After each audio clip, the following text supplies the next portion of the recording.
Hi everyone, welcome back. Today we're doing something a little bit different. Yes, we are. We're not just showing you Leicester, we're going to teach a bit of English along the way. So if you're learning English, this video is for you. Exactly. So we spent the morning walking around the city and we'll explain it in the way that you would actually hear English used. And this is not textbook English, this is real English. And before all that, dinner.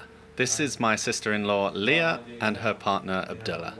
So, sister-in-law, right, so Leah is my sister, but because Rob is describing his relationship to her through marriage, she becomes his sister-in-law.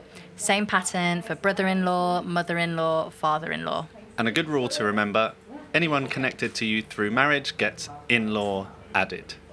We always end up talking over each other at the dinner table, and that's a really useful phrase. To talk over someone means that you start speaking before they've finished. Or to talk over each other. Both people doing it at the same time. Family dinners, am I right? Anyway, good food, good company, and now we walk it off. Which is the perfect phrase, actually, to walk something off. And that means to go for a walk after eating, usually to help your digestion or just to feel a little less full. It's a very British thing to say after a big meal. So this is Victoria Park, one of the main green spaces in Leicester. And locals, we just call it Vicky Park. So, a green space. That's a general term for parks, gardens, or any open grassy area in a city. You'll hear it a lot in British English, especially when people talk about cities and urban planning. And Vicky from Vicky Park is a good example of something that English people do a lot. We shorten names affectionately. Victoria becomes Vicky, Robert becomes Rob. Hey, look at that. Exactly. Oh, look, they're setting up for the Hot Air Balloon Festival. Did you catch that? They're setting up, present continuous. We use this tense for an action happening right now in this moment, even though it's not finished yet. Compare that to they set up the festival. Past simple, the action is complete. But they're setting up tells you it's still in progress as we're filming. Yep, and to set up is a phrasal verb, meaning to prepare or arrange something before an event. You set up a tent, set up a meeting, set up a stage. And a hot air balloon festival is exactly what it sounds like. An event where lots of hot air balloons launch, usually early morning or evening when the wind's a bit calmer. Yeah, we didn't actually get to see any of the balloons, but it was cool to see all of this going on. And there's the Arch of Remembrance, one of Leicester's most recognisable landmarks. And a landmark is a building or structure that's easily recognised and often represents a place, like the Eiffel Tower represents Paris. This one was built after the First World War to remember the soldiers from Leicester who died. Yep, and to remember versus a memorial. So remember is the verb, but here the structure itself is called a war memorial. A memorial is a noun, something built specifically to help people remember an event or a person. So this arch is a memorial, and its purpose is to help people remember. Yep, great distinction. Verb, noun, same root idea, different jobs in the sentence. It's a really peaceful spot, even with the city right around it. Yeah, and I guess even with is quite useful here. It introduces a contrast. It's peaceful, even with the city around it, means despite the city being close, it still feels calm. You could also say, even though the city is right around it.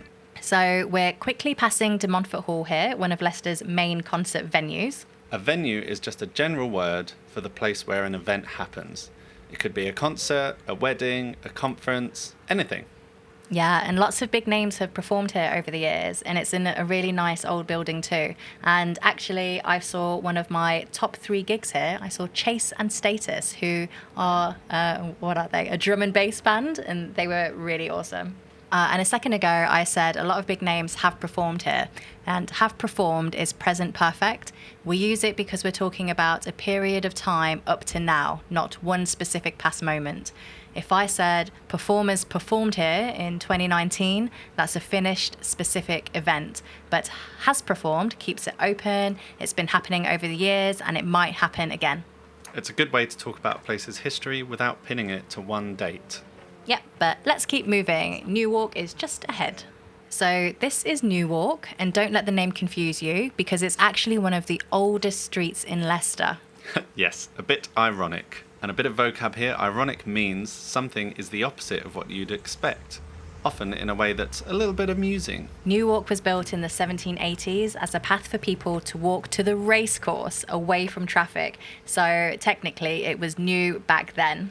And it's all pedestrianised, meaning no cars are allowed, only people walking. Yeah, pedestrianised, that's a useful word for describing city centres. A pedestrianised street or zone is one designed only for walking, and there's usually an area like this in most city centres. It's just a really nice place to clear your head. Yeah, and clear your head is an idiom meaning to relax your mind. Stop thinking about stress for a bit, and notice it's not clear my mind, although that does work too, and both are common, but clear your head, that's something that a lot of people would say. This avenue of trees is actually quite historic too. Tree-lined streets like this were a big feature of Georgian town planning. Yeah, and that's pretty cool. So tree-lined is an adjective made by combining a noun and a past particle. Tree-lined street, tree-lined avenue. You'll see this pattern a lot in English, noun plus lined, like a palm-lined boulevard in America. There's so much to see just walking down here. It really doesn't feel like you're in the middle of a city. No, it doesn't. And the phrase doesn't feel like, that's a really nice natural way to compare expectation with reality. You would expect a busy street, but it feels different, quieter, greener. Newark Museum is just along here too if you want to go in, but we're saving that for another day. And to save something for later is to not use or do something now on purpose because you actually plan to enjoy it another time, to save it for later. Okay, time for a well-deserved coffee break. And well-deserved, you use this when something good happens because you worked or walked hard for it. A well-deserved rest, a well-deserved coffee. Yep, and this is our first time here, and I really love the decor. And decor, the style and design of the inside of a building or room, furniture, colours, lighting, all of that is decor. Yep, and don't these pastries look incredible? And look incredible. Notice we don't say looks incredibly. After verbs like look, seem, smell, taste, and feel, we use an adjective, not an adverb. It smells amazing, not it smells amazingly. Yeah, and that is a common mistake for learners, so that's a really useful one to remember. Cheers! Cheers actually has two meanings in British English. One, what you say when you raise your glass with somebody, like now. And two, people also say cheers to mean thank you in casual conversation. So if someone holds a door open for you and you say cheers, that just means thanks. Yeah, very British, very useful word. And to finish off the morning, there's actually a little street festival happening on Queen's Road. To finish off, as Rob just said, is a phrasal verb meaning to complete something, often the last part of an activity. To finish off the morning means that this is the last thing we're going to be doing before the afternoon hits.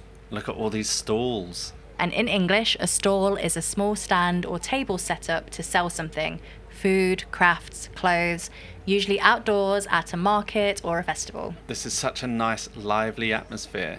Honestly, mornings like this is why we love visiting Leicester. Yeah, Leicester doesn't always get the credit that it deserves. It's such a multicultural, lively city, and there is always something going on. So if you can, definitely come visit, check out Leicester. And that is it for today's walk. If you learned a new word or phrase, let us know in the comments which one stuck with you. And if you're learning English, remember, you don't need perfect grammar to have a real conversation. Just keep listening, keep practicing, and you'll get there. See you in the next one. Cheers, everyone. Bye.